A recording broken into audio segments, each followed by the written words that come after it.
நாகை அருகே சுனாமி வீட்டின் மேற்கூரை இடிந்து விழுந்ததில் 2 பெண்கள் படுகாயமடைந்தனர்.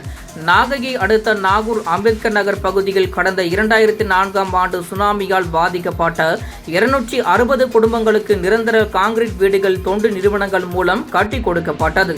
இந்த வீடுகள் கட்டி 21 ஆண்டுகள் ஆனதை அடுத்து 100க்கும் மேற்பட்ட வீடுகள் சிதலமடைந்து காணப்படுகிறது.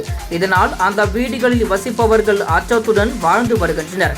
இந்நிலையில் ஷாஜகான் என்பவரின் வீட்டின் மேற்கூரை பெயர்ந்து விழுந்ததில் ஜொஹோரா பீவி, அப்சா பர்வீன் ஆகிய 2 பெண்கள் படுகாயமடைந்தனர். அவர்கள் உடனடியாக மீட்கப்பட்டு ஒரத்தூர் அரசு மருத்துவக் கல்லூரி மருத்துவமனைக்கு சிகிச்சைக்காக அனுமதிக்கப்பட்டனர். இந்நிலையில் சிகிச்சை பெற்று வரும் 2 பெண்களையும் நாகை நகர்மன்ற தலைவர் மாரிமுத்து நேரில் சந்தித்து ஆறுதல் கூறினார்.